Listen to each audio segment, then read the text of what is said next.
চেঁচে চেঁচে এত কাজ করার লক্ষণ তো ভালো ঠেকছে না ঠাকুর। খান না, চা চা খান।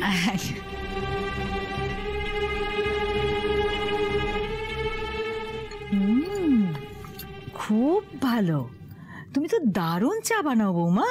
এতদিন ধরে চা বানালে যে কারোর হাতের চাই ভালো হয়ে যাবে কাকিমা।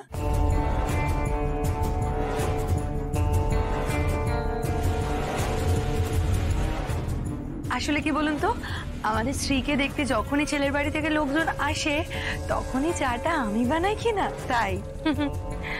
কিন্তু বেচারি স্ত্রীর কপালে তো এখনো শিখে ছিল না। তবে হ্যাঁ, এটা বলতে হবে, এতদিন ধরে চা বানিয়ে বানিয়ে কিন্তু আমি একবারে মাস্টার শেফ হয়ে গেছি।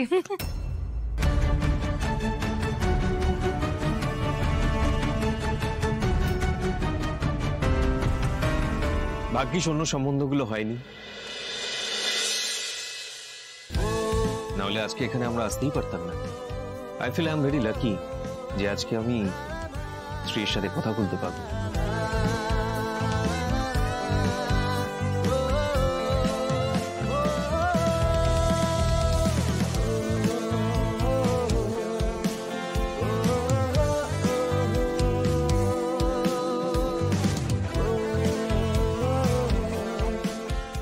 ব্যাস ব্যাস, এখানে একটু দাঁড়ান তো।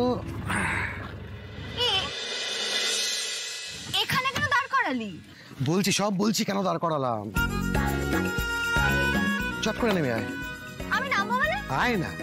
কি করছিস দাদা, আমি কিছুই বুঝতে পারছি না রে। বুঝতে পারবি, এই নে এটা ধর, এটা মা পাঠিয়েছে, পম্পার বাড়ি গিয়ে চেঞ্জ করে আয়, আমার বলা আছে।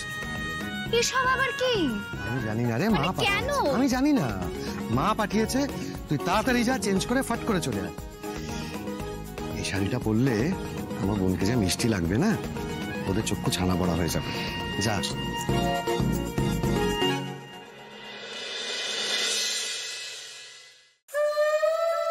আমি আজ অবধি আমার মা বাবাকে লুকিয়ে কিছু করেছি?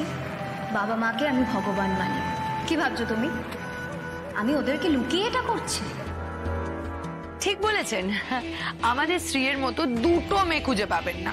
খুব গুণী মেয়ে, খুব খাটিয়ে মেয়ে।